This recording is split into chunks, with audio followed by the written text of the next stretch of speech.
Macam Proton ni daripada awal lagi. Kita lihat dia dah jadi macam agenda peribadi pun ada. Saya pernah bergaduh dengan seorang, bukan bergaduh lah. Kita berselisih pendapat lah, face to face lagi tu. Sampai kena blacklist pun. Sebab dia tak sokong ataupun tak suka apa yang saya cakap. Tapi saya bukannya cakap ikut pendapat saya. Saya cuma tunjukkan apa yang dah jadi pada negara-negara lain, benda-benda yang relevan.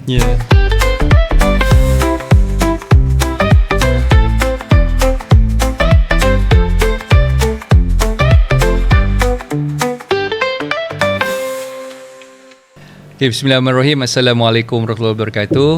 Alhamdulillah rabbil alamin wassalatu wassalamu ala asyrafil anbiya'i wal mursalin wa ala alihi wa sahbihi wa barik wasallim ajmain. Kita bersiaran bersama podcast SBP Sembang Budak Pandai. Aizat Ismail di sini sebagai host anda. Hari ini kita akan bersembang topik yang agak panas berkaitan dengan ke mana hala tuju EV di Malaysia.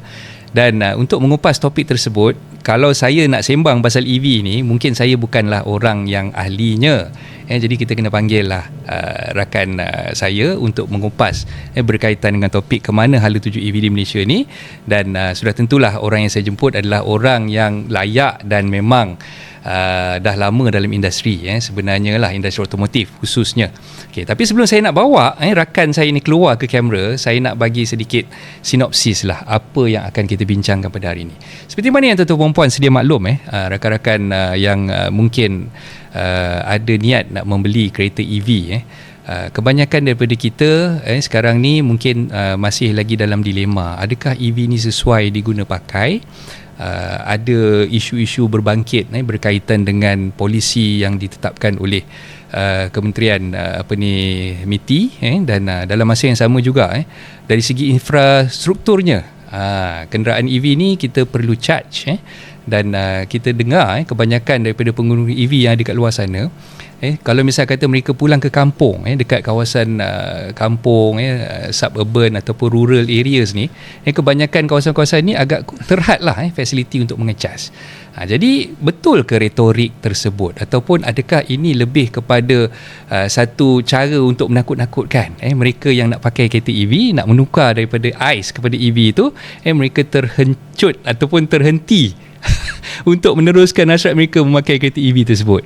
Jadi untuk mengupas topik berkaitan dengan hala tuju EV di Malaysia, saya ingin menjemput seorang tokoh ataupun seorang yang memang terkenal lah dalam industri otomotif, iaitu Tuan Haji Hezri Samsuri. Apa khabar Tuan Haji? Sihat Alhamdulillah. Alhamdulillah. Pertama saya ucapkan ribuan terima kasih Tuan Haji kerana sudi bersama dengan Sembang Budak Pandai SBP walaupun on short notice, sebenarnya baru minggu lepas kita berhubung dengan Haji Hezri untuk bersama-sama dengan SBP. Dan saya pun tak sangka sebenarnya Haji mungkin kata apa, dengan jadualnya agak padat, nak pergi keluar negara selalunya lah kita tengok pergi ke auto show sana sini dan sebagainya. Tapi Alhamdulillah hari ini kita dapat bersama dengan Haji Hezri lah.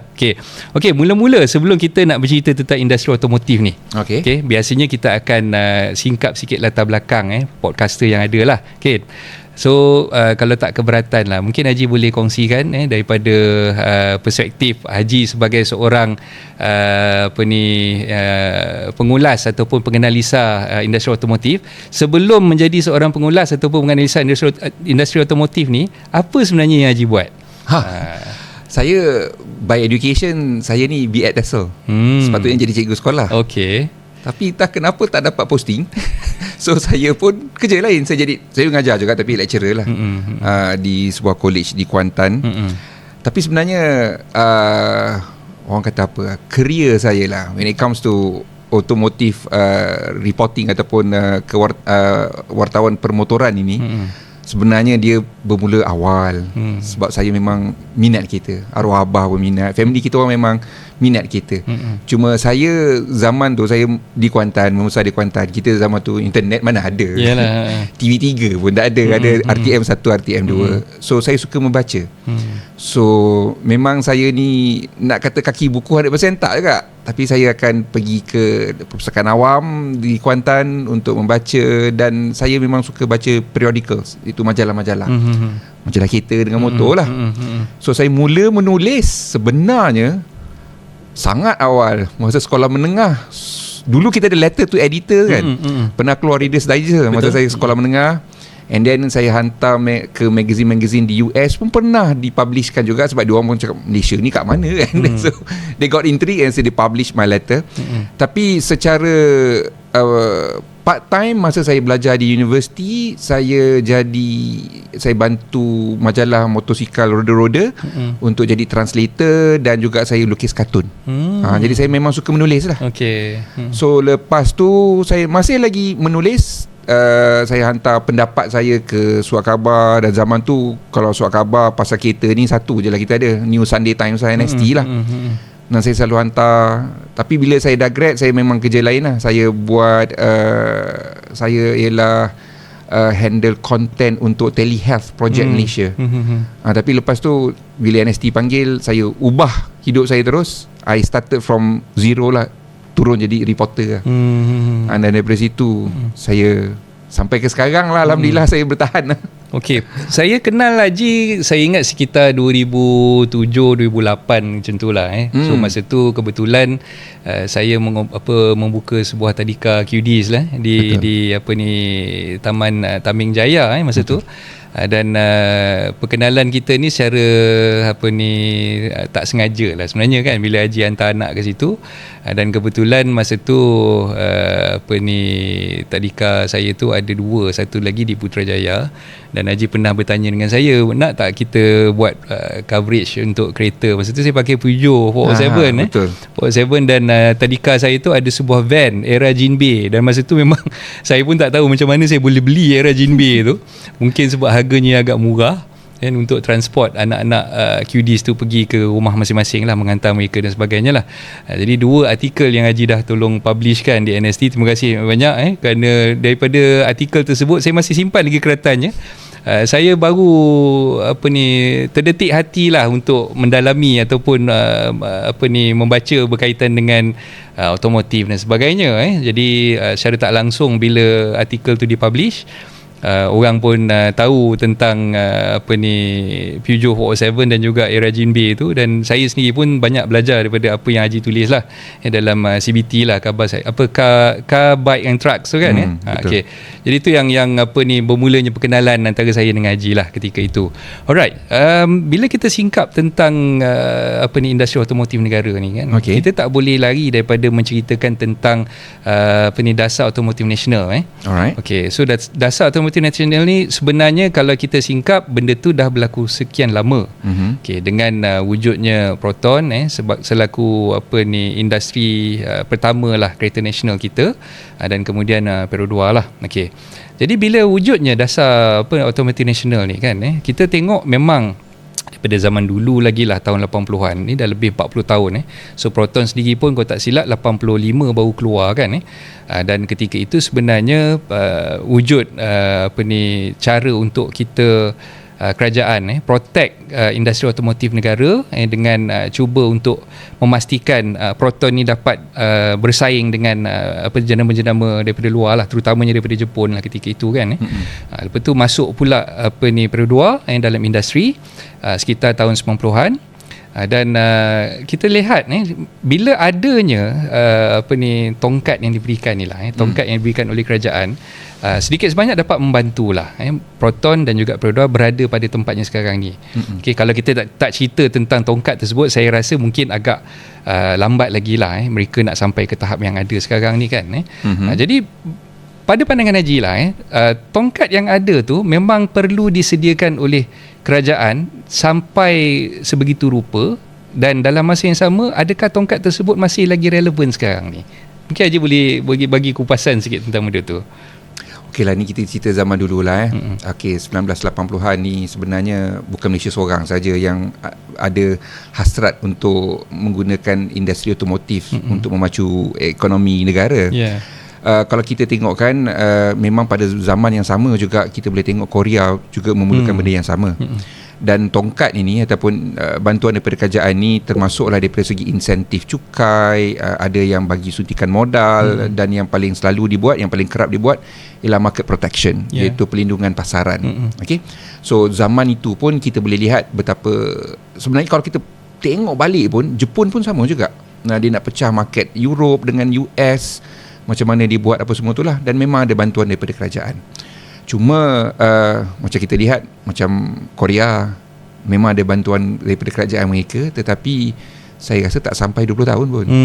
Selepas itu mereka fasa awal je lah kan. Fasa awal saja. Sebab dia tak boleh nak maintain macam tu. One of the reasons ialah sebabnya ialah bila kita sentiasa nak protect pasaran untuk pemain-pemain tempatan kita, mereka dah tak jadi orang kata apa tu, tak ada daya saing. So diorang memang takkan boleh keluar negara lah. So ni kita cerita jujur lah saya rasa selain daripada Pro 2 Pro 2 tu memang saya tengok memang dipinggirkan sendirilah. Dia memang buat sendiri je lah, dia buat diam-diam. Tapi macam Proton ni daripada awal lagi kita lihat dia dah jadi macam agenda peribadi pun ada. Okay, so saya pernah bergaduh dengan seorang bukan bergaduh lah kita berselisih pendapat lah, face to face lagi tu, sampai kena blacklist pun sebab dia tak sokong ataupun tak suka apa yang saya cakap. Tapi saya bukannya cakap ikut pendapat saya cuma tunjukkan apa yang dah jadi pada negara-negara lain, benda-benda yang relevan. Okay, sebab kita tak boleh nak bantu sampaikan dia jadi biawak hidup. Dan dekat sini sebenarnya fungsi media cukup penting. How we brainwash you to think that that company is really good. Kita kena bangga dengan dia. Kita inilah bakat ini apa semua ni. Tapi in reality dia tidak kompeten di dalam pasaran. Saya rasa saya antara pertama lah yang menyebut bahawa syarikat-syarikat ini ialah jago kampung. Dah lama dah saya cakap.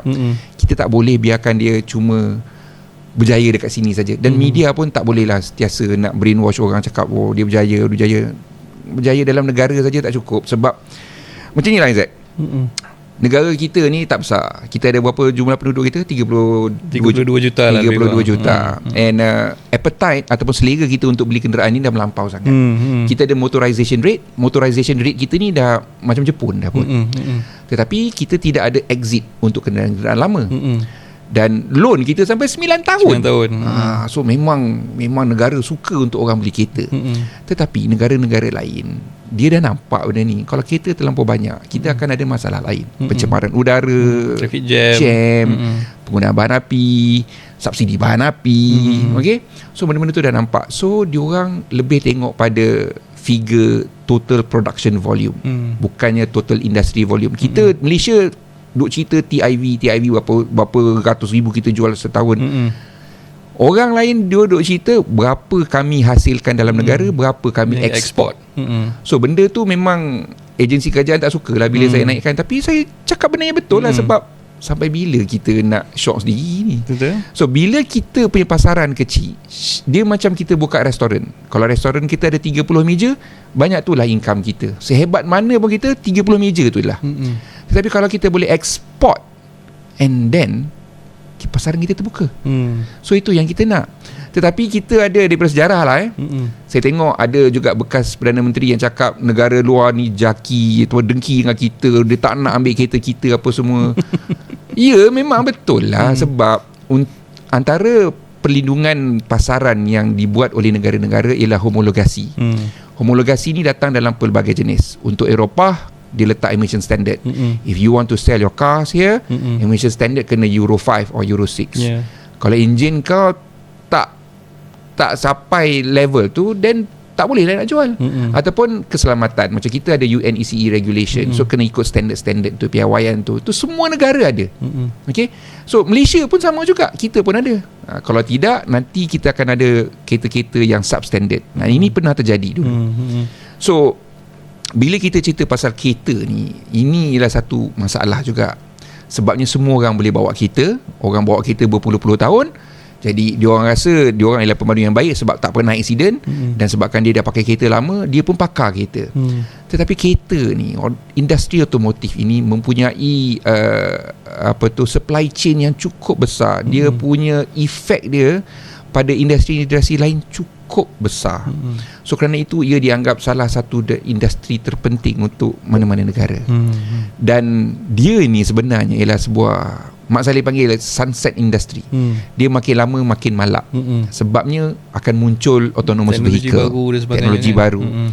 So orang pun dah tengok kereta ni cara orang beli kereta lain daripada zaman saya dulu. So itu pun kita dah nampak dah macam mana diorang dah kurang sayang daripada kereta. Dia dah tak kisah kereta ini sebagai alat saja. It's not something that they are passionate about. It's like another handphone or a smartwatch. Benda-benda macam tu. Zaman saya kereta ni lah kita jaga tatang macam anak pun.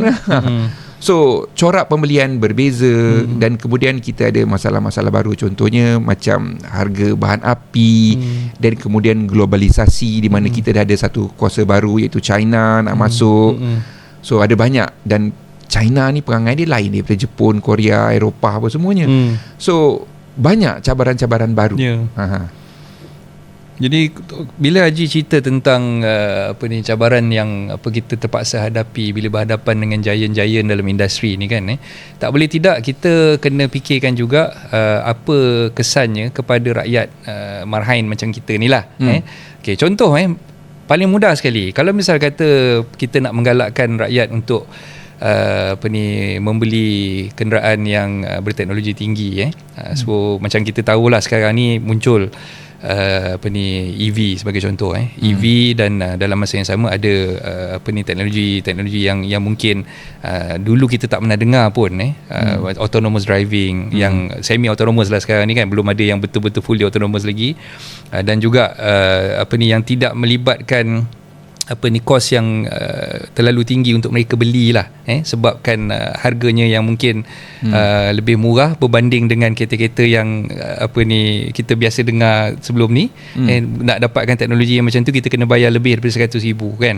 Okey, jadi bila kita tengok permintaan daripada rakyat Malaysia khususnya lah, bila mereka nak mendapatkan teknologi yang baik, tetapi ada usaha-usaha yang mungkin merencatkan ataupun yang melambatkan proses transition ni daripada berlaku, khususnya daripada MITI itu sendirilah.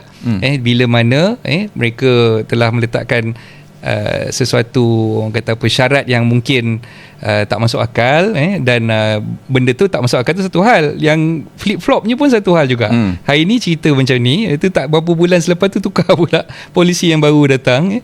Jadi bagaimana sebenarnya adoption untuk kita di Malaysia ni untuk memberi peluang kepada rakyat marhain ni memiliki kereta yang canggih, kereta yang selamat, yang ada ciri-ciri ADAS-nya, airbag-nya banyak dan sebagainya, tapi dalam masa yang sama kita tak boleh pula nak menikmati benda tu disebabkan polisi yang diletakkan oleh kerajaan tadi. Awak pakai BYD Ya, saya pakai BYD. Patutlah. Okey, dia macam ni lah ramai yang terlupa. Kereta EV tu murah sebab dia tak ada excess duty, dia tak ada import duty, dia cuma ada sales tax saja. Kalau pergi ke Indonesia di mana insentif tu dah sangat kurang, sekarang dia start balik lah, itu dia buang. Sama juga dengan Thailand, kita boleh nampak harga dia tak murah pun. Okay? Harga dia belum murah lagi. Dan kita kena faham juga zaman dulu kenapa kereta Proton bila hantar ke UK spek dia tinggi, harga dia rendah, kerana ada subsidi. What makes you think that Chinese government tak subsidize kereta dia? They want to break into this market. Ini ialah peluang mereka. Dan kita ni, terus terang saya cakap lah, pemikiran konsumer kita ada yang pemikiran dunia ketiga. Benda murah, bagus, champion, ini negara ni memang nak bantu kita. Sejak bila jadi macam tu? Sebab kita pun tahu, kalau kita berniaga, mula-mula nak break into the market, kita subsidize, kita letak harga murah just because brand baru, orang tak tahu kita bagus kita tak. Bila orang dah tengok, baguslah benda ni, the next time bila kita dah pegang pasaran yang betul, kita dah ada brand awareness, orang dah percaya brand kita, harga nak rendah lagi ke? Awak boleh tengok sendiri dalam dunia electronics. Saya hari tu nak beli bag, saya ada saddle bag untuk motor saya. Anak saya jatuh pula motor Alif tu, yang lelaki tu jatuh motor, so bag tu hancur. Saya beli bag tu harga RM180 daripada China, kualiti dia bagus apa semua. Sekarang saya nak beli balik RM360 lah. So what makes you think that the cars here will remain cheap? Dan awak kena ingat juga pasal kereta-kereta murah ni, kita ada satu benda yang ramai orang terlupa. Sekarang ni kita ada teknologi untuk lock kenderaan itu supaya tak ada orang lain yang boleh sentuh kecuali service center saja. Sebab itu dekat Eropah dengan dekat US, diorang tengah fight untuk right to repair. Maknanya hak kita untuk hantar kereta tu untuk kita repair sendiri ataupun pihak ketiga. Benda ni sebenarnya sekarang ni korang semua kereta baru, warranty semua memang hantar service center apa semua ni lah. Tetapi selepas habis benda-benda tu, kalau tak ada orang lain boleh repair, hanya berharap ke service center dia saja, siapa yang akan kawal harga? Apa jadi dengan second hand value? So sekarang ini kita faham, kita tak boleh nak salahkan pengguna saja, sebab selama ini kita terpaksa beli kereta-kereta yang bukan substandard, tetapi kereta yang kalau harga dia 70,000, inilah kau dapat. Nak mahal, nak cantik lagi, harga naik. Apa yang China buat, dia disrupt the market dengan kenderaan yang kelengkapan yang ada dalam kereta dia memang ada. Dia bukan teknologi baru, tetapi untuk kereta yang harga 200-300 ribu ke atas, yang ada dalam kereta-kereta Mercedes Benz apa semua tu, BMW apa semua tu. Cuma kalau awak restore kereta-kereta lama, then awak akan faham kereta lama-lama ni, kalau contohnya 7 Series dengan S-Class, harga dia bila dah lepas 10 tahun 20 tahun, itu yang paling murah berbanding dengan the 3 Series ataupun the C-Class apa semua. Sebabnya dia ada banyak gadget mahal. dan susah nak repair dan mahal. Okay, jadi macam Jepun, kalau kereta tu harga 50,000, barang dekat dalam dia 50,000, harga nak maintain dia pun 50,000. Sebab pada dia kereta-kereta macam ini fokus lebih kepada penjimatan bahan api dan lasak dan murah nak maintain. Okay, now kereta-kereta dari China ni, I'm not saying that kereta ni tak bagus, saya sendiri pakai. Okay, memang teruja bila kita tengok benda-benda ni. Okay, motor sebenarnya dah start dah benda ni. Motor-motor kapcai, skuter-skuter kecil sekarang dia dah pakai screen, dah tak nak dah meter jarum-jarum ni. Dia kata ni kampung. Meter display mana yang awak rasa boleh tahan pagi, petang, siang, malam, bawah panas terik, hujan apa semua ni? Awak rasa berapa lama boleh tahan banding dengan meter jarum tu? So itu cost. Tetapi sekarang ni kita boleh nampak consumer untuk motosikal sanggup, dan ada third party yang boleh repair.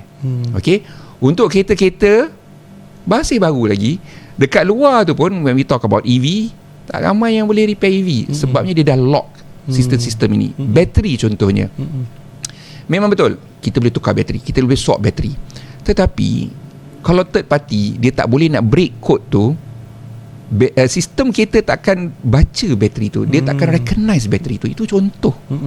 So benda-benda ni ada banyak benda yang sebenarnya kita tak pasti lagi. So for China to do this, I respect them, sebab dia memang sanggup buat, dan memang dia dapat banyak insentif daripada kerajaan dia, dan kerajaan dia bagus. Kerajaan dia cakap kau tak boleh duduk dalam kampung je, sebab pasaran otomotif China sebenarnya cuma merangkumi 60% daripada jumlah keseluruhan negara itu sendiri. There are 40% yang diorang tak pergi pun sebab terlampau remote. So kerajaan dia kata, if you want the incentives to continue, you have to export. Semua yang export, termasuk Hongqi, the red flag brand premier, itu pun dia paksa untuk export. And because of that, Hongqi dah ada model-model yang marhain. So dia memang export. Untuk kita, saya pun faham juga kenapa orang marah. Sebab daripada dulu sampai sekarang, kita memang kereta bawah 100,000 memang limited, dan banyaknya itu sajalah. Jenama tu je lah, jenama tu sajalah. Dan saya dah lama juga saya cakap, untuk pasaran bawah 100,000 kita kena ada MPV yang sesuai, yang besar sedikit. We used to have that dengan Exora.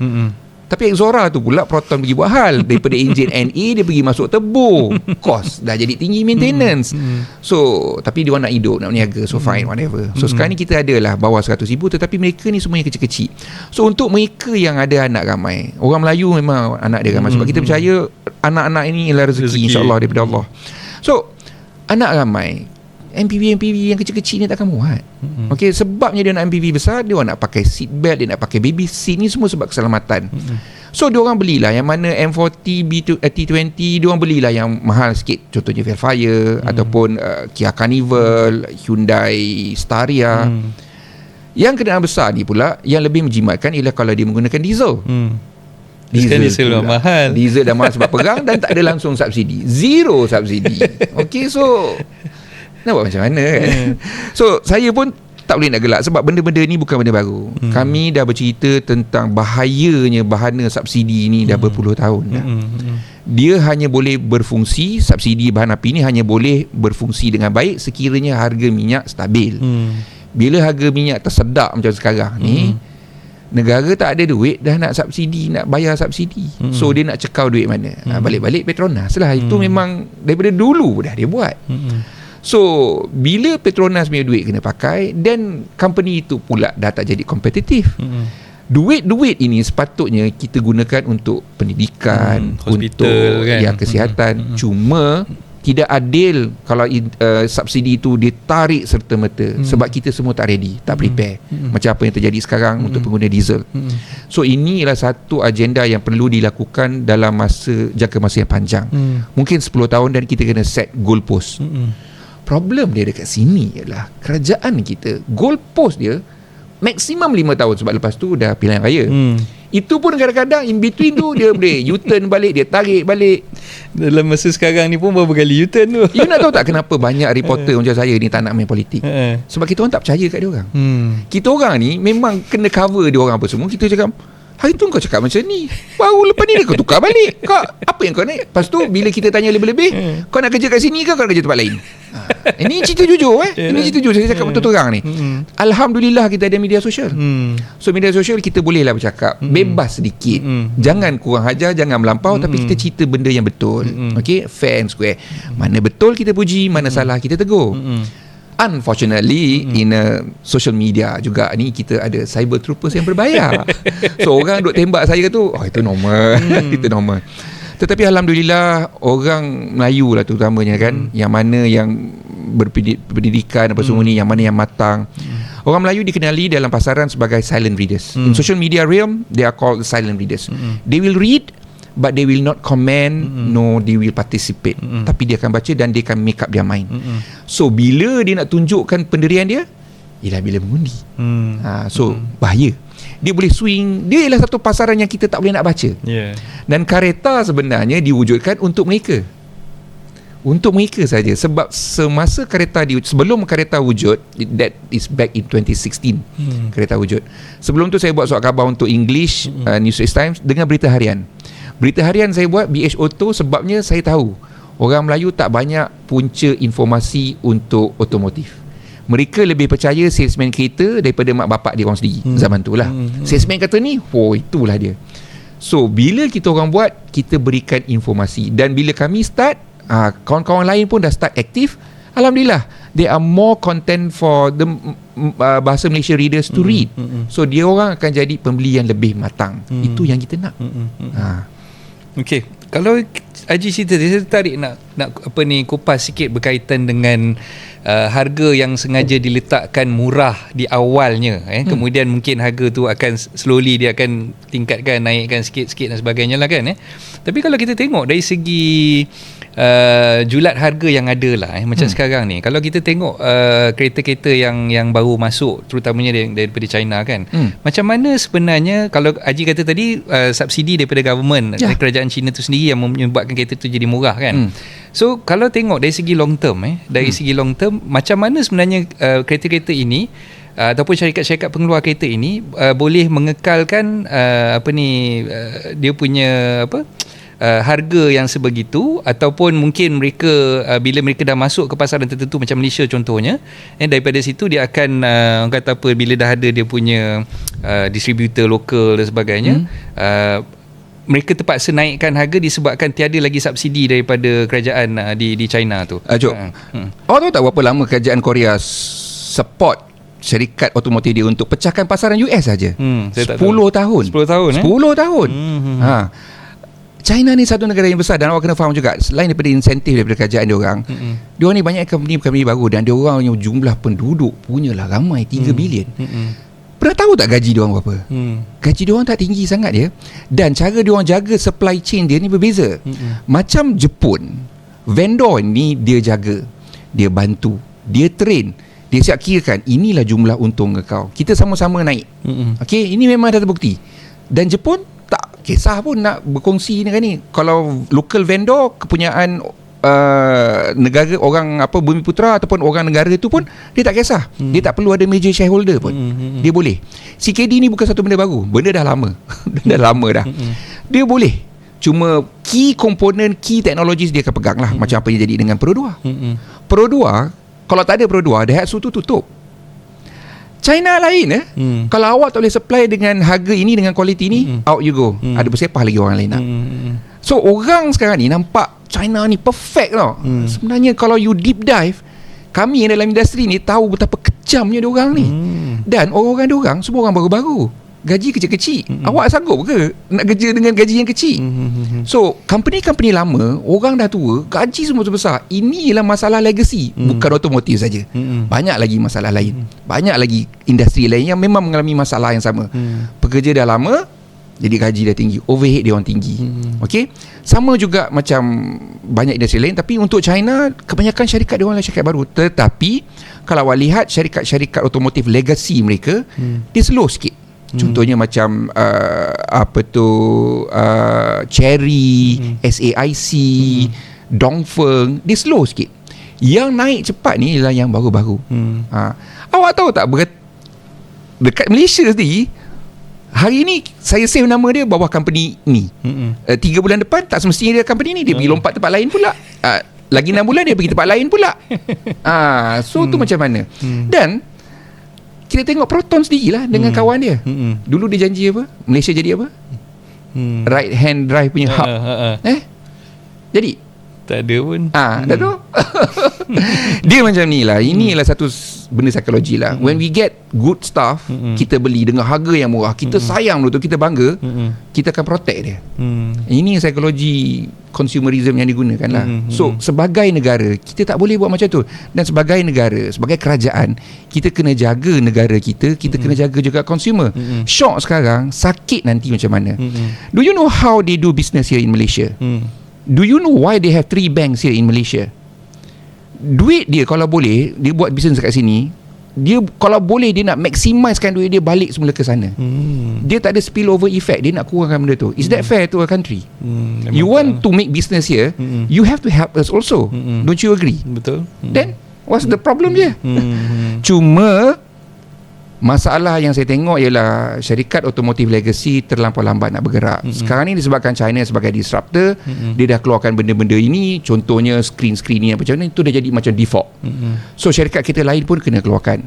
Dan di Malaysia pula, kita kena tengok apa yang jadi macam kat Jepun dengan kat Korea, di mana syarikat-syarikat otomotif tempatan mereka menawarkan banyak jenis kenderaan dengan harga yang lebih mampu milik. That is not happening here in Malaysia. Itu tak dapat kita kecapi kat sini.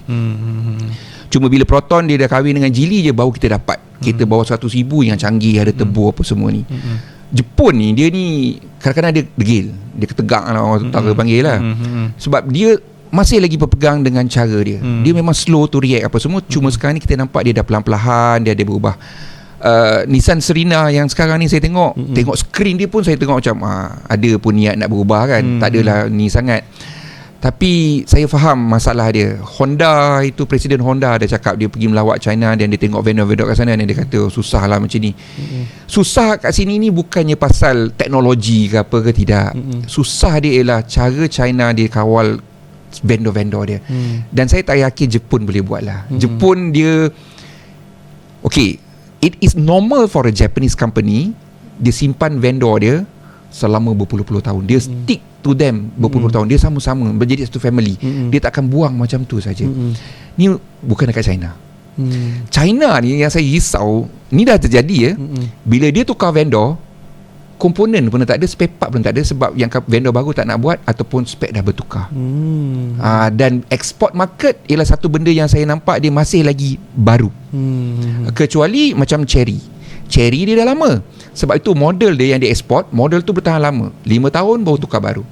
Yang brand-brand baru ni tak sampai 3 tahun dia dah keluar model baru ataupun facelift yang besar. Spare part tu yang kita orang risau.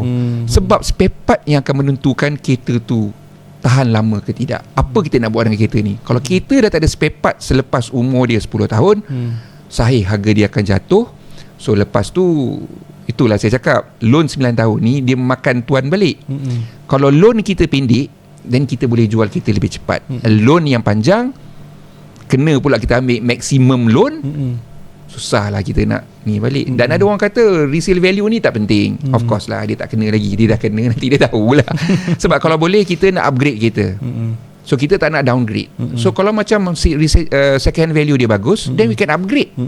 If not, then you have to fork out more money. I don't think that a lot of people, saya sendiri lah, personally saya tak nak lah menghabiskan banyak sangat duit untuk beli kereta baru. Saya nak, bajet saya macam ni. Sebab ada banyak benda lain yang saya nak buat. Tu saya lah. Tapi macam saya cakap tadi, pembeli sekarang dah berbeza. Gaya kena ada. Okey. So maknanya dari segi kerisauan yang berlaku dalam segelintir daripada masyarakat di luar sana tu, memang benda tu valid lah orang kata kan. Memang ada isu berkaitan dengan bila mereka dah berjaya penetrate masuk ke pasaran Malaysia ni, mereka mungkin tak mustahil mereka akan buat macam mana yang Haji beritahu tadi lah kan. Cuma dalam masa sekarang ni Haji, bila kita cerita tentang transition daripada ICE kepada EV ni kan, yang memungkinkan kebergantungan Malaysia kepada diesel dan juga petroleum, mengurangkan kebergantungan tersebut disebabkan dah tukar kepada kenderaan EV kan. So Haji nampak benda tu sikit sebanyak boleh membantu tak kalau misalnya kata adoption tu lebih tinggi berbanding dengan apa yang ada sekarang ni? Okey, adoption yang tinggi ni sebenarnya disebabkan oleh harga bahan api yang tiba-tiba naik mendadak. Sebab tu orang berminat nak beli EV, sebab dia orang tengok EV ni sebagai satu alternatif yang lebih murah. Itu sebenarnya adalah satu konsep yang sangat salah. Sebabnya ialah elektrik datang daripada mana? Di Malaysia, elektrik ni is heavily subsidized. You go to Europe, electricity is not that cheap. It's cheaper than fossil fuel, but it is not that cheap. So apa yang jadi sekarang ni kat Malaysia ialah, nombor satu, bila tiba-tiba permintaan EV ni naik, kerajaan dia dah ada defisit perdagangan. So itu yang dia tak nak. Sebabnya insentif terlampau banyak, jadi dia dah nampak okey, jualan meningkat, maknanya kerugian dia pun lebih meningkat. Sebab dia tak dapat pungut cukai daripada excise duty dengan import duty. Cuma sales tax saja. Okey, so itu dia dah rugi dekat situ. Sebab tu yang dia macam tahan sekejap, ni tak boleh ni, defisit perdagangan kita tinggi ni dan kita tak ada duit. Okey, kalau awak kata dia mengurangkan kebergantungan negara kepada bahan api, ya, tetapi tak nampak lagi. Okey, sebab penjualan EV walaupun meningkat, tetapi masih lagi tak sampai 20%. Walaupun kalau naik pun sekarang ni elektrik kita pakai apa? Kita pakai arang batu gas, kan? Dengan gas. Ni dua-dua ni pun masih lagi fossil fuel. Harga masih lagi disubsidize. Dan baru-baru ni, bulan ni TNB dah naikkan tarikh kita. Itu baru sikit. Okay, so sekarang ni kita ada solar. Okay, solar membantu, but in reality solar ni bila panas je lah, malam dah tak boleh. So kita kena storage, kita kena ada power storage, ada battery storage. So dia ada banyak benda yang kita kena perlahan-lahan bertukar. Sebenarnya hala tuju negara daripada segi production of power, energy, saya tak nampak lagi tau. Dulu kita ada bawa Nik Nazmi. Okay, dia nampak dah dia punya netter punya tu kan. Tapi bila dia keluar, saya pun tak tahu apa jadi. Sebenarnya kita nak pergi ke mana? Walau apa pun, cara kita menjana tenaga elektrik itu kita perlu tekankan. Kita tak boleh lupakan benda tu. Sekarang ini bagus dia ialah daripada segi pencemaran. Sekiranya lebih banyak kenderaan elektrik digunakan di kawasan persekitaran kita di bandar, maknanya kita duduk kat bandar kak, maknanya kurang pencemaran udara. Itu yang bagus. Kurang pencemaran udara, maknanya kurang penyakit yang disebabkan oleh udara, respiratory problems apa semua tu. So kos perubatan menurun. Okay? Dan pencemaran udara hanya berlaku di tempat menjana tenaga elektrik. Tetapi sekarang ni tenaga elektrik tu buat daripada apa? So arang batu dan juga gas. Kita ada sedikit lah solar dan sedikit hydro. Okay, sikit lah, tak boleh. 70% is still fossil fuel. Okay. So apa yang kita nak buat? Yang tu saya rasa kerajaan nak tak nak dia kena tackle juga benda tu. Tapi saya rasa tak ada seorang pun menteri yang berani nak tackle. Saya tengok itu KG dalam podcast dia cakap lah nuklear. Teknologi nuklear memang dah maju, tetapi psycho orang dengan nuklear ni takut. Terutama Malaysia. Chernobyl punya ni kan. Chernobyl, the one in Japan, Kobe. Dan cara Malaysia nak jaga infrastruktur memang tak berapa menarik lah. Tetapi having said that, awak ingat tak helikopter Nuri? Awak tahu tak umur dia dah berapa tahun? Sekarang dah tak ada lah. Tapi helikopter tu kita boleh je maintain. So Malaysia ni sebenarnya kalau kita buat betul-betul, kita boleh buat semua benda ni. Antara kita nak ke tak nak, dan mungkin kita dah kena mula fikirkan cara kita pilih menteri. Bukan semua menteri ada function. Ni cakap budak muda lah function kan. Bukan semua menteri boleh berfungsi dengan bijak. Okay, ada yang saya tahu biol. Okay, jujur saya cakap biol, tak boleh pakai. So kita kena tengok negara-negara maju macam mana dia buat. Kementerian perlu diketuai oleh orang yang bukan senior, tetapi mereka yang layak. Ini penting. Yang memang ada kemahiran dan pengetahuan kan. Exactly. Menteri boleh menasihat, tetapi sepatutnya dia tidak boleh mengubah haluan kementerian tu langsung. Dasar dan sebagainya. Dasar apa semua tu dia tak boleh buat. Sebab tu kita ni cacah marba. Masuk Mamat ni dia buat macam ni. Bila dia kalah turun jadi macam ni. Dulu dia buat kedai macam ni, sekarang bagus juga tapi kita tukar nama dah ni. Ini membazir masa kita. Bazir duit lagi kan. Bazir duit. Saya tak main politik. Lantaklah siapa pun. Tetapi janganlah bodohkan rakyat.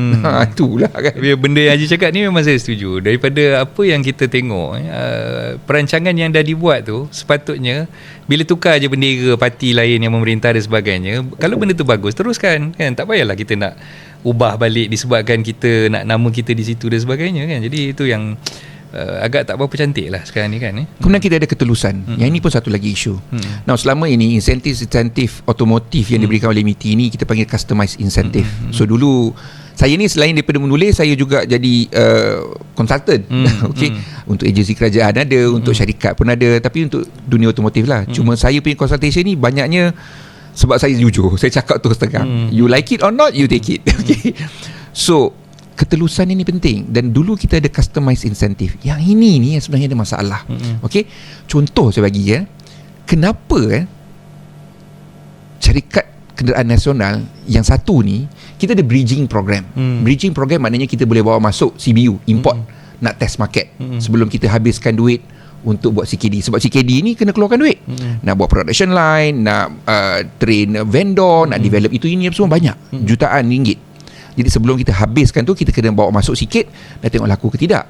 Bridging program ni saya tahu kalau non-national 100 unit, 200 unit. Okay. Dan dulu Prodoa cuba buat dengan Nautica. Dia dapatlah saya rasa dalam 4,000 unit. Tapi lepas tu pun bukan sebab tak laku. Ada orang komplain. National Car Company kenapa ada CBU? So masa tu PM dia, tak boleh ni, cancel. So, Prodoa kena jual balik. Padahal benda tu dah start laku. Sekarang ni kita ada syarikat nasional yang partner dia boleh CKD dekat negara lain, tapi dekat Malaysia bridging program dia sampai berbelah ribu. Import masuk. Apa punya national brand yang CBU punya banyak ni. So yang itu orang akan tanya, kenapa dia boleh buat, kenapa kami tak boleh buat? Dan kita juga ada jenama yang non-national yang cakap, apa yang Mamat tu boleh buat, kita orang pun boleh buat lah. Kita orang boleh bagi lebih daripada tu. Then kita ada Tesla yang tidak perlu ada local partner. Dia orang lain franchise EP, dia principal boleh masuk. Dia boleh masuk dengan harga dia apa semua tu yang semua orang gandu panggil jengkreng. Jam otak tengok macam mana Mamat ni buat. Double standard nampak biasa kan. Tak boleh, bukan double standard. Ini cita-cita PMX. Sebenarnya kalau PMX nak tahulah kan, daripada zaman Tok Najib dulu pun dah sibuk pasal Tesla ni. Zaman masa Tun pun dah ada cerita pasal Tesla ni. Okay, so dia ni Tesla ni anak emas lah. Tak apalah, kita tolak tepi. Apa yang saya nak highlightkan kat sini ialah kalau kita ada preferential treatment antara company A dapat macam ni, company B dapat macam ni, antara company lain pun memang berbeza. Okay, Honda dapat ini, Toyota dapat ini, Chery dapat ini, apa semua berbeza. Yang ini yang akan bermasalah. Syarikat-syarikat dulu Jepun, Eropah apa semua, dia faham dan dia gentleman. Okey lah, aku dapat ni, aku tak cerita kat orang lain pun, aku diam je lah, sebab aku tahu orang lain pun dapat benda lain pula. Dia diam. Ini yang kau nak, okay fine, kita ikut. Yang sekarang ni lain. Yang sekarang ni dia banyak mulut. Bila dia tak boleh nak cakap secara rasmi, dia leak dekat orang lain untuk cakap. Dan fans dia akan jadi alat dia lah. Untuk tembak negara sendiri. So benda ni sebenarnya saya tak berapa suka. Okay. Now MITI ataupun pihak kerajaan pada pendapat saya dah kena stop customized incentive ini. Contohnya macam, saya bagi contoh lah saya borak dengan kawan saya, dia ni pun franchise CP juga. Dia kata why not semua syarikat dapat benda yang sama. Contohnya untuk import CKD, untuk CBU import kita limitkan sampai 400 unit. Atas 400 unit dia nak buat, dia dah kena CKD. Contohlah, they can come up with certain figures lah. Tetapi kita buat threshold macam tu, semua orang sama, baru boleh. Dan syarikat nasional dia tak boleh ditongkat selamanya. Kita kena bagi dia satu tempoh masa di mana mereka perlu ekspor. Dan tempoh masa ni kita kena adil lah. Sebab macam Pro 2 kita tahu dia hanya boleh buat EV. Itu pun dia baru buat. Untuk ICE dia tak boleh buat sebab dia memang berharap pada teknologi rakan partner dia. Untuk Proton memang tak boleh buat langsung. So kita kena bercerita dengan partner dia. Kalau partner dia nak buat. Kalau tidak, then kita kena terimalah yang bahawa Proton memang tak boleh nak survive. Kita kena terima. Bertahun kita carry Proton. Okay, kalau tak ada insentif dia takkan hidup. Ada produk dia, ada model dia yang tak balik modal pun. Sampai bila kita nak habiskan duit kita? Sampai bila kita nak momok kat rakyat dengan mainan-mainan benda-benda yang tak betul ni? So kita nak betul-betul syarikat tempatan yang boleh bergerak secara global, bukan hanya duduk di dalam negara saja. Kita tak nak diomokkan, oh betul kita orang ekspor berapa unit? 2,000 unit. Betul ke 2,000 unit? Baru hantar 500. Baki dia dah hantar ke belum? 2,000 unit is nothing. Thailand 1 tahun dia buat kereta 2 juta unit. 1 juta lebih dia ekspor. Bila Toyota launch Hilux terbaru yang pergi kat depan, engineer perempuan, warga Thailand, satu dunia dia pergi. Itu yang saya nak. Itu yang kita nak. Kita nak orang kita boleh bekerja di mana-mana negara dalam dunia dan orang pandang tinggi. Saya tak nak orang Malaysia pergi US jadi chef ataupun jadi tukang masak kat restoran. Bukannya chef kerja tak bagus, chef hotel memang bagus lah. Tapi ni restoran-restoran tepi jalan kita tak nak. Okay? Kita nak orang kita ni dipandang tinggi. Memang ada, tetapi tak ramai. Dan orang Melayu bila dia dah naik, dia merendah diri. Jadi orang tak tahu. Itu pun masalah juga. Orang Melayu kena pandai menjual diri supaya dia jadi hero pada generasi-generasi baru. Kita tak nak generasi baru tengok orang Melayu tak boleh nak pergi mana-mana. Orang Melayu, kalau pemimpin Melayu rasuah.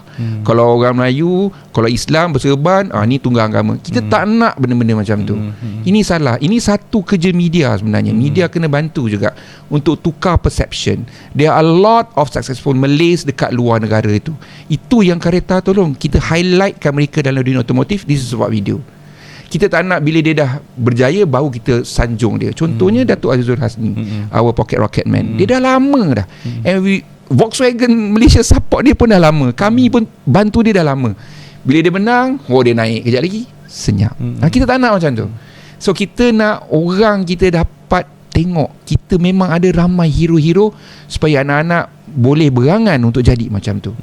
Saya pergi ke China baru-baru ni, saya jumpa chairman untuk GWM. Dia sendiri mengaku bahawa orang kata dunia otomotif di China masih baru. Dia kata dekat negara luar orang boleh restore kereta-kereta umur 40 tahun, 30 tahun apa semua. Di China tak ada sebab dia orang baru dapat kereta. Dia orang betul-betul dapat kereta, bebas untuk memiliki kereta, memandu sendiri dalam tahun 2000. So dia orang memang tak ada culture kereta ini. Dan orang-orang dia bila cerita pasal 4-wheel drive, dia akan tengok pada Land Cruiser, dia akan tengok pada what they call it, G-Wagon, apa semua tu. So dia kata dia nak anak-anak muda China bila cerita pasal 4-wheel drive, legend-legend datang daripada China juga. Yang itu yang dia nak. Hence why they can come out with good products now, GWM. So itu yang kita nak. Saya tak pernah lagi dengar cakap, nanti besar aku nak pakai Beza. Tak. Kita tak ada. Kita dulu ada lah. Kita ada Satria GTI, Lotus apa semua tu. Sekarang dah tak ada. Tak ada. So untuk saya yang dalam industri ni, saya memang sangat kecewa. Betul. Okey je, kita terpaksa berhenti sekejap untuk pesanan penaja. Kita sambung lagi selepas ini.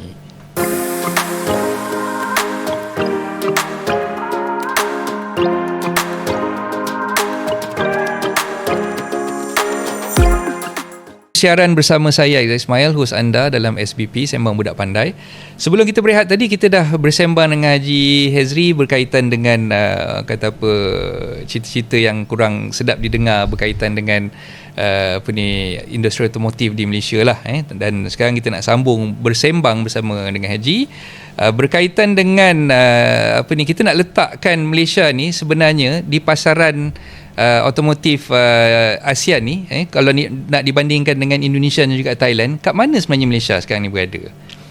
Okey, daripada segi ASEAN memang Dia sebenarnya ada 4 negara yang aktif dengan otomotif ni lah. Of course Malaysia start dulu. We started it first, and then Thailand, Indonesia, and also Vietnam. Daripada segi otomotif memang champion ialah Thailand lah. They are known as the Detroit of Asia. Dia eksport memang banyak. Contohnya truck pickup medium size, D-Max, Ranger, Hilux, apa semua ni, kebanyakannya datang daripada Thailand. So if you go to US, ada Ford Ranger kat sana, semua tu datang daripada Thailand. Okay, so pergi tengok komponen dia pun ada tulis siap dia tu juga kat situ. Macam mana dia boleh eksport benda-benda tu ke sana. Okay, Indonesia sebenarnya bila datang CKD, diorang pun sekarang ni cepat dah potong kita dah pun. Daripada segi kualiti apa semua dia dah start dah pun, dan dia eksport. Okay, Thailand, Indonesia memang ada ekspor kenderaan ke Malaysia. India pun ada. Malaysia ada ke ekspor kita ke tempat diorang? Okay. Now daripada segi EV pula, memang Thailand memang start dulu, sebabnya ialah harga minyak dia memang tinggi. Okay, dia daripada dulu lagi memang tak ada subsidi. Sebab tu daripada dulu, sebab tu orang dia dah boleh biasa dengan minyak tak ada subsidi. Bajet dia orang dah memang untuk harga minyak macam tu. Malaysia ni bila harga minyak naik, macam saya cakap, orang Malaysia memang gila kereta. Sekejap je dia boleh beli kereta-kereta EV ni. Dan sekarang ni daripada segi peratusan peningkatan, memang kita dah potong dia orang lah. Jumlah memang dia banyak, sebab dia penduduk lagi banyak. Tetapi in terms of growth, kita nampak sebulan 2 ni memang cepat betul naik. Dan itu mungkin ada masalah dia nanti. Okay, sebabnya ialah ekosistem untuk EV ni berbeza sedikit daripada kenderaan biasa. The first signal yang kita dapat ialah bila Persatuan Industri Malaysia, PIAM, dia buat sidang media hari tu. Dia cerita pasal masalah yang dia orang hadapi untuk kenderaan elektrik. Maknanya kenderaan elektrik premium dia memang tinggi, sebabnya kos nak repair dia tinggi. So tak ada orang yang boleh repair. Third party tak ada lagi, tak ada standard untuk repair dia lagi. Dan untuk orang handle bateri belum ada lagi. So ada banyak lagi benda-benda yang memang kajian kena buat. Baru-baru ini JKR baru keluarkan garis panduan untuk memasang charger. Okay, dia kalau kita deep dive, there are a lot of other regulations and guidelines untuk EV yang masih belum wujud. Okay, macam JKR keluarkan guideline tu, bagi saya macam sebelum ni ST pun ada guideline dia kan. Dia lain. ST lain. ST tak ada kena dengan infra. Ini bangunan berapa jauh daripada dinding, apa semua tu. Kenapa baru sekarang JKR nak keluarkan guideline tu? Wallahualam. Itu satu benda yang saya rasa sedih jugalah, sebab kita lambat bila kita nak tukar benda-benda ni. Dan kementerian yang saya tengok laju tukar benda-benda ni ialah Kementerian Pengangkutan, MOT memang cepat sekarang ni. Macam-macam benda dia buat. Kita kadang-kadang tak terkejar, dan kita memang respect dia. Apa yang kita bising apa semua tu, dia diam-diam buat terus lancar. So itu satu benda yang menarik. Tetapi bila kita cakap pasal EV, dia bukannya MOT saja. Dia akan membabitkan kementerian-kementerian lain. Dan Malaysia ada sejarah di mana kementerian-kementerian ini dia tidak pandai bekerjasama. They work in silos. Maknanya dia tak boleh. Sebab tu kita ada agensi yang membantu untuk bukan merapatkan ukhuwah, tetapi pasal projek ni dia jadi orang tengah. Yang tu kita kan ada. Dan kita juga ada PBT. So PBT pun, you pun tahu sejarah Malaysia kan, negeri-negeri bersekutu, negeri Selat apa semua ni, dia ada undang-undang dia sendiri. Dan PBT ni powerful. So untuk awak buka charging stations apa semua ni, dia banyak juga bergantung kepada PBT. Syarat-syarat yang ditentukan, apa dia, yang itu. So pada pendapat saya, kalau kita nak cepat wujudkan lebih banyak pusat pengecas charging station ini, dia kena ada satu agensi di bawah beberapa kementerian, dia yang handle. Kiranya macam federal government lah handle, bukan state government. So itu memang kita kena buat, baru boleh buat cepat. Cuma saya nak juga ingatkan orang bahawa kalau kita, let's say for example sekarang ni kita ada 1 juta stesen minyak. Kalau kita ada 1 juta stesen pengecharge, masalah tetap takkan selesai. Sebab isi minyak 5 minit. Charging station, you nak charge berapa? Setengah jam kurang-kurang. Itu pun kalau kad you okey, you punya app okey, network okey kan, network okey. Okay. So dia kat situ ramai orang lupa. Saya cukup menyampah bila orang kata, alah nanti drive pun kena berhenti juga. Of course, But then kalau saya bawa kereta biasa, I have the option untuk tak berhenti lama. 5 minit saya boleh belah. Kalau saya dalam emergency. If you drive an EV and you have to charge, you have no other option, you have to wait. So benda option macam tu, bila kita tengah happy, kita chill, boleh. Mood boleh swing kalau jadi. Kereta tengah baru, semua best lah. Bila dah lama, ada juga yang dah meluat. Saya memang nampak ada kadang saya tengok dalam pasaran kereta terpakai, EV ni baru berapa bulan dah jual. Tanyalah salesman, call pergi turun tanya, apa salah? Tu owner kata ini tak sesuai dengan dia lah. So ada. So bukannya kita anti EV, tetapi kita kena terang juga kat orang bahawa sebelum dia nak berhutang lama, pastikan dia sesuai dengan kita tu. Manusia dia ada satu benda tau. Bila dia dah beli satu barang, dia tahu benda tu ada banyak kekurangan, tetapi dia tak nak mengalah. Perfect benda ni. Orang Melayu memang power lah benda ni. Perfect benda ni. Yang buruk dia tak nak cerita. Kemudian dia ada yang ekstrim. Dia beli terus, dia tak suka langsung. Memang dia, tapi selalunya tu orang kaya lah. Jadi dia boleh jual tu kereta. Tapi yang mana tak, dia tak nak cakap dia tersalah beli ke apa. Dia nak. Cuma pada pendapat saya, EV ni sama juga macam ais, ada baik ada buruk dia. So you dah pakai berapa lama dah? Saya baru masuk bulan ni 5 bulan lah. So how do you think about the car? Saya suka kereta tu. Memang bagi saya EV ni adalah satu kenderaan yang canggih, dan dalam masa yang sama dari segi keselamatannya apa. Kenapa canggih? Dari segi lah banding dengan kereta lama saya dan sebagainya, memang benda tu dah banding dengan kereta lama lah. Banding dengan kereta lama tu memang jauh beza lah. Dan titik tolak daripada apa yang berlaku pada kereta lama saya tu menyebabkan saya rasa macam nak pakai kereta EV ni untuk menukar trend yang sebelumnya saya tak pernah cubalah kan. Itu satu. Yang kedua, bagi saya mungkin bila kita pakai EV ni, rumah saya ada solar. Jadi bila bil elektrik tu dah boleh kurangkan bila pakai EV ni, benda tu secara tak langsung menjimatkan jugalah kan. Berapa you spend pasang solar? Solar lebih kurang dalam 20k. Oh ni lama dah ni. Lama dah, NEM lah, masa zaman NEM dulu. Sekarang tak dapat dah lah. Kalau 20k rasa dah balik modal lah tu. So tu antara titik tolak kenapa saya beli EV. Dan bila Haji cerita tadi tentang apa charge point operator CPO tadi tu kan, saya tertarik juga nak minta Haji ulas berkaitan dengan masalah yang berlaku di kebanyakan tempat-tempat yang charging station yang ada ni lah. Sebagai contoh lah, macam balik raya tu saya balik ke Johor, memang kampung saya Batu Pahat. So berhenti dekat Tangkak tu kan ada charge EV punya station yang ada 8 pakai bateri kan. je. Jadi masalah-masalah yang sebegitulah yang menyebabkan kadang-kadang pengguna-pengguna EV ni rasa macam that's it lah, aku dah malas lah nak pening-pening kepala apa semua ni kan.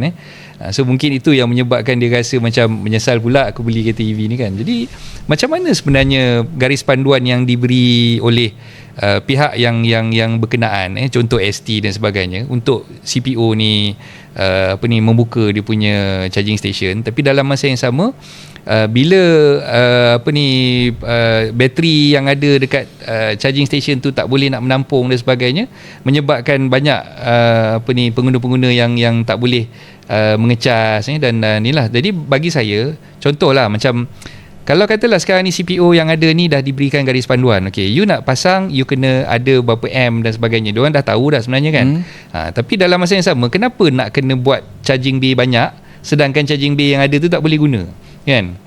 Jadi mungkin pandangan saya lebih baik kalau dia letakkan charging station tu di banyak tempat rather than letak satu tempat tapi ada 8 bay kan. So dia letak mungkin kawasan tu scattered sikit jauh-jauh, dan mungkin lebih memudahkan orang untuk mengecas dan tak ada isu sampai-sampai charging tu tak boleh bay tu tak boleh nak guna kan. So pandangan Haji macam mana pula kat situ?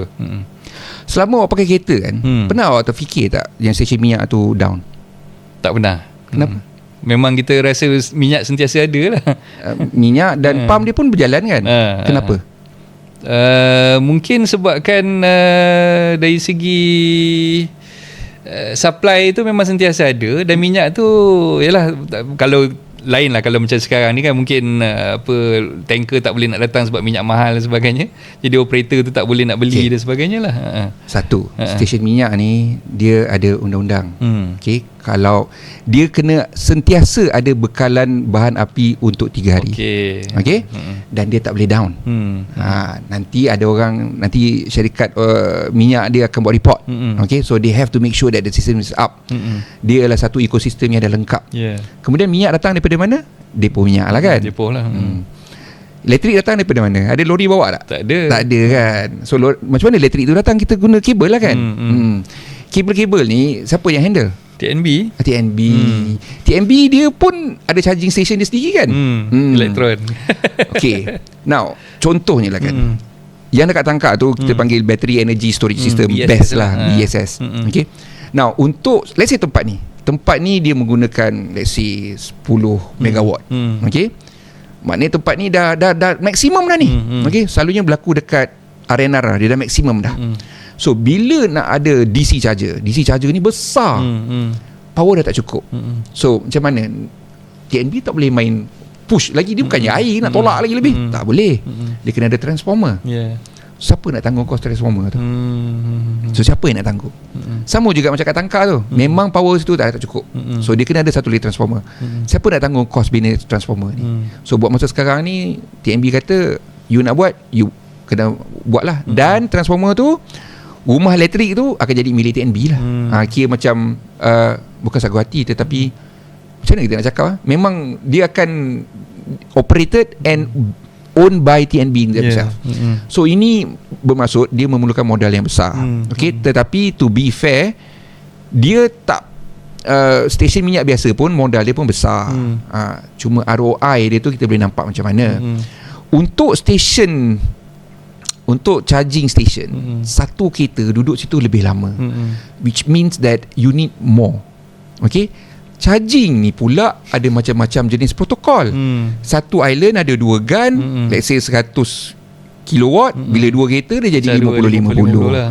Ni benda mengarut. Stesen minyak pun tak ada macam tu. Dan semua orang nak kena guna kad. Sekarang ni DC handal dengan berapa je yang paling tap je credit card, which is good. Yang lain ni semua nak data kita, nak apps kita. Kadang-kadang bila telco down, dah tak boleh nak pakai. Dan kemudian stesen minyak tu berbumbung, walaupun duduk sekejap. Charging station tengah panas, tengah hujan. Tempat pun sebenarnya tak ada agensi daripada kerajaan yang nak betul-betul jaga charging station. Sebab itu kita boleh nampak ada charging station yang dah murah, ada yang mahal kan. Itu bergantung pada harga sewa tempat. Okay? Tapi ada yang down seminggu, yang tak ada dalam sistem yang kita. Dia jadi pelik dan menyusahkan. Sebab itu bila saya jalan jauh, saya jarang pakai EV saya. Sebab saya dah pernah kena dulu-dulu, saya ada emergency, saya kena buat U-turn, meragau nak cari tempat charging. So saya tak suka benda tu. Dan masa raya, family saya jenis bila sampai kat point A, apa kata kita pergi B, lepas tu sampai C, D, E. Mata kata lala kali enang kau daripada Muar sampai ke Johor. Itu memang selalu terjadi. So memang saya tahu, kalau saya bawa EV, mana pula aku nak charge, orang lain kena tunggu setengah jam. So tak praktikal dekat situ. Tetapi dalam bandar, landed property, dalam bandar kita tak perlukan kereta yang ada karakter yang sedap bawa apa semua. Kereta ialah satu alat. So EV tu pada pendapat saya ialah alat. Sebab banyak EV saya bawa sekarang ni sama je. Cuma ada a few lah yang berbeza sedikit. Itu pun either kena bawa laju ataupun dia gunakan tayar yang ekstra besar macam V23 iCar tu rasa macam 4-wheel betul lah. Yang lain-lain semua tak ada perasaan orang bawa. Sebenarnya kereta-kereta China ni tak ada perasaan sangat lah. Dia tak ada karakter lah kereta dia. But itu cara orang sekarang. Kereta sekarang ni karakter dia ialah screen, bentuk, lampu LED. Itu ialah karakter dia. Sebab dalam social media, the car must look good. Like my generation, the car has to have its own character. Like I always say to my kids, the car talks to me. Anak-anak saya tak faham lah, tapi sekarang dia dah faham lah. Bila dia dah ada soul, bila ada jiwa. So anak-anak saya sekarang dah bawa kereta, dia pun faham. Dia dah tahu ni jiwa kereta-kereta ni. Walaupun yang perempuan pun dia dah tahu dah kereta ni macam ni. Tapi untuk orang kebanyakan, kereta ialah satu benda yang alat and status symbol. So satu yang dia nak banggakan. And there's nothing wrong with that. Cuma syarikat kereta yang lama-lama ni dia kena faham lah. Jepun boleh buat apa? Kereta-kereta dia orang kat sana cantik-cantik, cute-cute apa, lifestyle apa. Datang kat sini, balik-balik colour tu, balik-balik bentuk tu, balik-balik rim tu. Nyampah juga aku. So dalam arti kata lain je, macam Majid beritahu tadi, kalau katalah kita ada satu badan yang govern lah untuk CPO, macam sekarang ni memudahkan CPO yang ada ni untuk beroperasi. Ada setengah tempat ni ada yang dah siap dah pun dia punya infra tu dah ada, tapi lesen dia tak dapat kan. ST mungkin tak keluarkan lesen dan sebagainya. Ya ke ST ke PBT? Mungkin PBT ke ST ke tak pastilah kan. Saya rasa PBT. Ya, jadi itu yang menyebabkan kebanyakan daripada CPU operator yang ada ni, dia rasa macam menyampah lah aku nak buka apa charging station ni kan. Sebabnya kerajaan sendiri tak ambil endah. Sebab tu saya cakap kena ada satu agensi yang jaga benda ni supaya masalah ni tak ada. So sekarang ni kita EV dah makin banyak, CPO masih lagi lembab nak wujud. Ada yang masih lagi BESS. Yang ni macam itulah nak cakap, you want to sell more EV, fine, tapi infra kasih naik lah. So diorang kena tahu apa dia nak buat lah. So kita pun dah tak larat dah nak cakap. Saya dah penat dah cakap benda yang sama kat kita duk cerita daripada tahun 2017 sampai sekarang. So terpulang pada dia lah. Kalau orang nak undi dia balik, dia buat lah kan. Saya senang je cakap tu. Kesimpulannya yang jadi catalyst ni patutnya government sendirilah kot kan. Dia orang yang kena push benda tu, dan kena inisiatif tu datang dari dia orang lah, betul tak? Saya faham bukan sikap lah, semangat di mana it should be industry led, industri yang kena ni dulu. Tetapi bila kita cerita pasal benda ni, kita kena duduk dan dengar juga apa masalah dia. Kalau masalah tu datang daripada red tapes, red tapes ni bukannya benda daripada corporate companies, tetapi daripada PBT, government. Yang tu kita kena tengok lah. Okay, terima kasih banyak-banyak Haji atas perkongsian Haji pada malam ni, dan saya rasa banyak lah input-input yang saya dapat. Tadi you cakap nak cerita pasal dumping. Dumping punya tu kita tak sentuh lagi. So mungkin Haji boleh sentuh sikit tentang dumping apa ground untuk apa jadikan Malaysia ni sebagai dumping ground daripada China ni. Okay, dumping ni ialah bila kita buang stok. Dan dia bukannya sekarang saja, dan dia bukan daripada China saja. Dulu pun kita dah ada, dan memang banyak negara kawal benda ni. Kita tak nak macam kereta ni tak laku dekat negara ni, dia dump dekat negara kita. Itu antara sebab kenapa kita ada homologasi lah apa semua ni. So kita ada syarikat-syarikat yang dia punya kilang is operating 3 shift 24 hours. Kereta banyak keluar sebab kerajaan dia kata kau kena bagi rakyat kita kerja. So dia buat kereta banyak, tapi jualan tak banyak. So dia akan paksa syarikat-syarikat dekat negara-negara lain jual betul-betul. Tak laku tak apa, turunkan harga, bagi diskaun. That is considered as dumping juga. Sebabnya ialah apa yang jadi sekarang ni, bila you beli kereta you harga 200,000, tak sampai sebulan kereta tu jadi 180,000. 2 minggu lagi dia turun 160,000. Diskaun tak henti-henti dia bagi. Nombor satu, kalau bank nak tarik kereta tu, NPL, non-performing loans, nak tarik kereta tu, dia nak jual balik, harga kereta tu makin turun. So bank pun cakap, aku tak nak lah bagi loan kat kereta ni, harga kau makin lama makin turun. Dan ini memang terjadi. Dia bukan tak nak, tetapi you patut dapat loan 90%, dia takkan bagi. Untuk satu jenama ni dia akan bagi ni banyak ni 80% ke 70%, ni saja.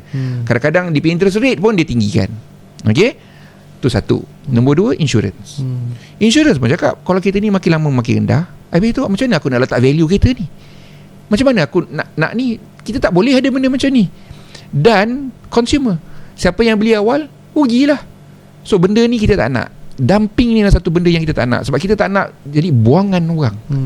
Kita nak jaga market kita, dan dia akan kacau juga orang-orang lain, pelabur-pelabur yang lain. Ini kita tak boleh buat.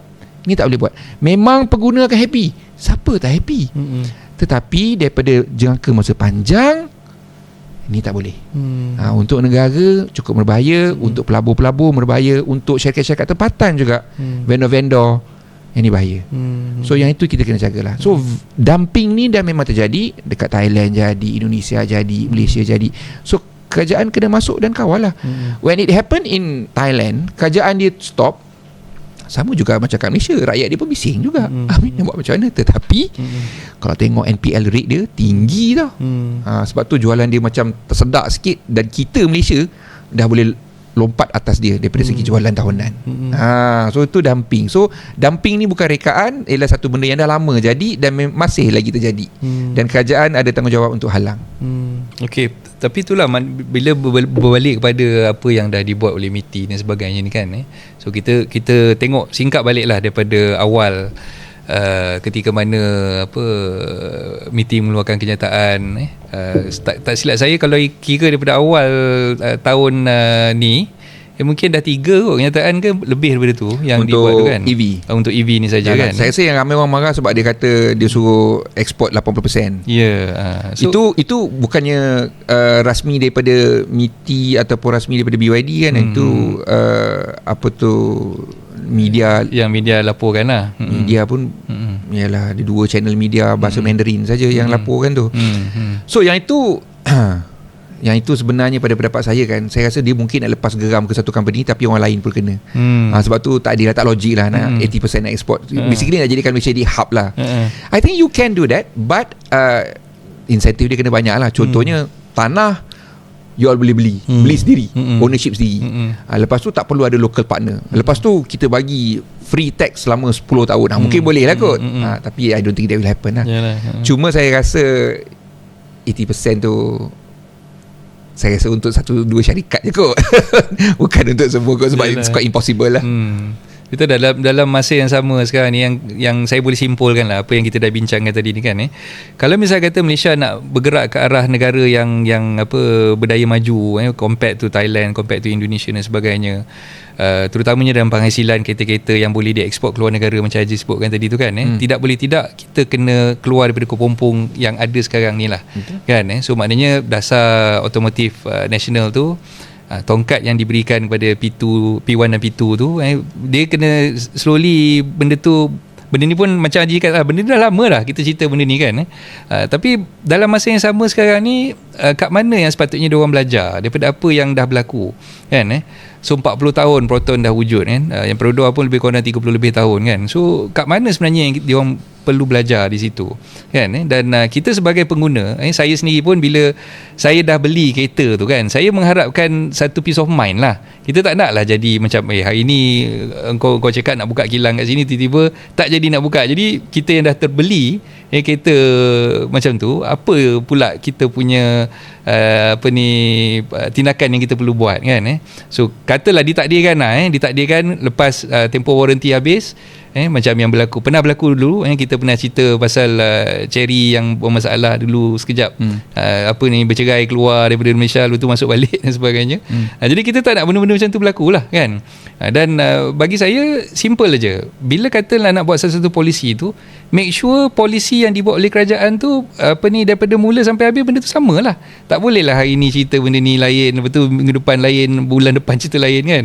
Jadi itu yang menyebabkan pengguna macam saya ni rasa macam kita teraniaya lah secara tak langsung kan. Jadi bagi saya lah, mungkin dasar yang dibuat oleh kerajaan tu dia perlu melihat juga kepada consumer yang dah menggunakan kereta dan dah beli dah kereta tersebut dengan pemahaman bahawa kereta tu akan pengeluar ataupun manufacturer kereta tu memang dah ada dekat Malaysia ni dan akan kekal berada di Malaysia lah kan. Tapi bila berlaku macam ni, apa yang akan kami buat yang kita terpaksa ni lah kan. So mungkin Najib boleh bagi kesimpulan daripada situ juga. Saya rasa memang betul lah, tapi bukan dalam dunia otomotif saja, dalam industri lain pun sama juga. Flip-flop ni normal untuk Malaysia lah. So dia tak ada political will. Itu yang problem dia. The magic word is political will. If they want to do it, they can do it.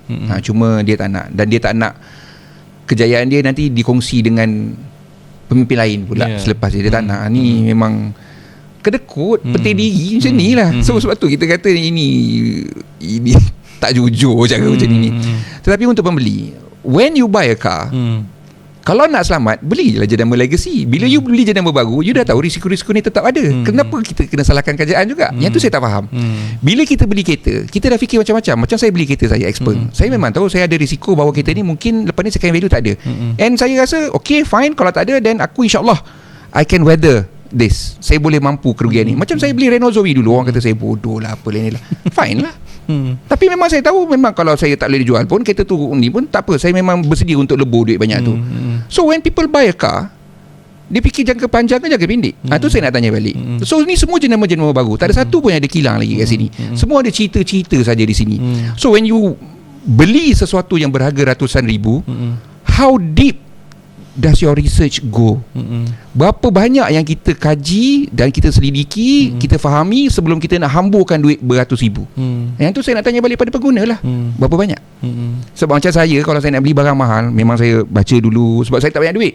So saya akan kaji apa semua ni, okey tak okey apa semua ni, sebab saya nak pakai benda ni lama. Okay? Tapi kalau macam kereta macam ni, okey fine. Kereta macam ni saya kena pakai sebab saya suka ni dan saya boleh weather dia punya kerugian. So saya pakai. Itu saya beli. Kalau tidak, banyak lagi kita lain boleh beli ni. Tapi itulah, sebelum kita nak beli, kita tak boleh nak salahkan kerajaan juga. Kita tak boleh sentiasa disudu. Kita kena belajar jadi pembeli yang matang. Jangan terlampau. Right now in the world, you have so much want than need. Keperluan tak banyak, tetapi kemahuan tu bersepah-sepah. Sebab tiap-tiap hari tengok social media, lawa pula tu tengok, Hezri buat kereta ni cantik pula. Normal. Okay, saya minta maaf lah kalau ada yang terjebak apa semua, tapi saya selalu pesan, kaji betul-betul, tengok betul-betul.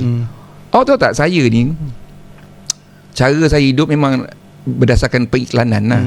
So memang ada yang saya promote syarikat kita apa semua tu. Tapi do you know that before saya agree pada benda-benda ni, saya akan pakai dulu, saya akan uji dia dulu. Saya ada test saya dulu. Saya kata benda ni okay, I like this, I think this can work, yes, I can promote this. Baru saya buat.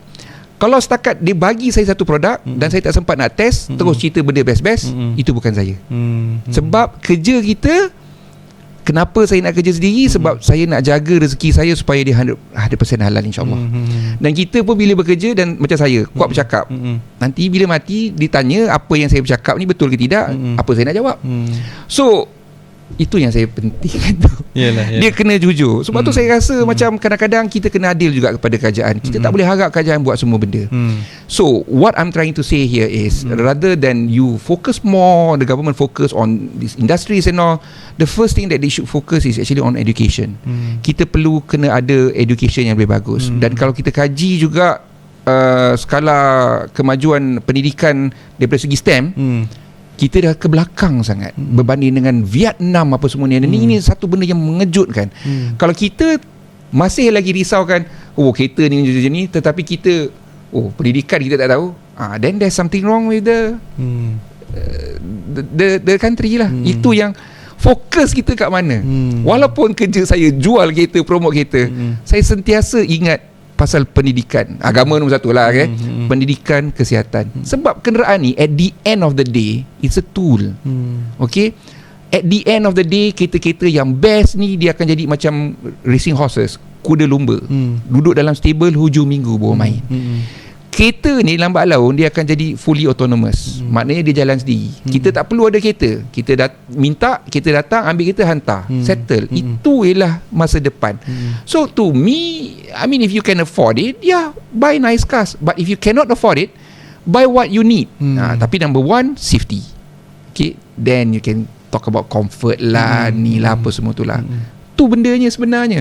Sebab kereta bukannya tu benda yang bagus untuk kita simpan lama, kecuali kereta-kereta klasik. Sebab dia depreciate, dia tak appreciate. So no point. Okay, so pada saya, walaupun saya gila kereta, gila motor, saya tak ni lah. Saya tak sanggup lah nak keluar duit banyak-banyak tu. Kadang saya tengok orang boleh banyak tu duit ke, loan lah, saya macam jam otak. Tapi itulah, balik kepada apa yang Haji beritahu tadi, kesimpulan yang Haji beritahu tadi, memang sikit sebanyak apa tu saya setuju. Dan dalam keadaan sekarang ni, bagi saya memang betul, consumer sepatutnya kena fikir jauh ke depan, bukan setakat memikirkan dalam tempoh 2 ataupun 3 tahun yang akan datang. Dan satu pendekatan yang kita perlu buat sekarang ni adalah kita perlu study, research dan tengok apa yang berlaku di pasaran-pasaran, kalau misalnya kita tak matang lagi kat Malaysia ni, pasaran-pasaran luar dekat negara asalnya dan sebagainya. Dan daripada situ, bagi saya mungkin secara tak langsung lah mungkin kita boleh buat kesimpulan juga bahawa Malaysia ni masih lagi jauh ketinggalan lah kalau nak dibandingkan dengan apa yang dah berlaku di tempat-tempat yang lain, terutamanya dekat negara jiran kita seperti Thailand dan sebagainya. Dan kita perlu melihat juga langkah yang perlu diambil oleh kerajaan tu, perlu melihat yang boleh benefit kepada masyarakat, yang boleh benefit kepada pengguna. Dan dalam masa yang sama tidak ada satu tindakan yang terlalu drastik. Kalau misalnya kata dia nak menghukum ataupun nak buat apa-apa sekalipun, kan, bagi saya dia perlu fikirkan juga kepada mereka yang dah beli kereta tersebut dan dalam masa yang sama dia kena fikirkan juga apa yang akan berlaku sekiranya dah orang kata polisi yang ada tu bertukar, apa yang akan berlaku kepada mereka yang dah ada dalam kelompok yang mungkin dah beli kenderaan tersebut dan sebagainya lah. Saya rasa sebenarnya fokus dia bukan pada pengguna. Dia lebih kepada kalau kita nak tarik pelabur, dan negara itu kena stabil daripada segi insentif dan juga perundangan. Dia tak boleh tukar-tukar. So pelabur macam dunia otomotif, pelabur perlukan, satu syarikat perlukan 5 tahun atau 10 tahun. Nak bawa masuk kereta bukannya hari ni launch, aku order besok. Tak.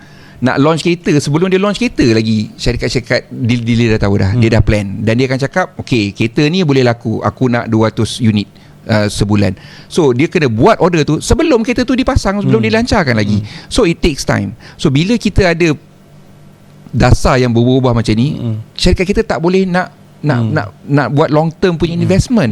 So basically dia lebih pada pelaburan. Kalau betul Malaysia nak pelabur asing masuk, then kita kena ada perundangan ataupun kita kena ada insentif ataupun kita kena ada dasar yang tak boleh berubah 5 tahun ataupun 10 tahun. Dan juga syarikat kereta yang bukan nasional, dia pun dah tahu sekarang ni kita ada banyak jenama kenderaan, lebih daripada 30 jenama kenderaan. Dan mereka cuma memegang 40% ataupun less than 40% daripada pasaran. Selebihnya dua syarikat nasional.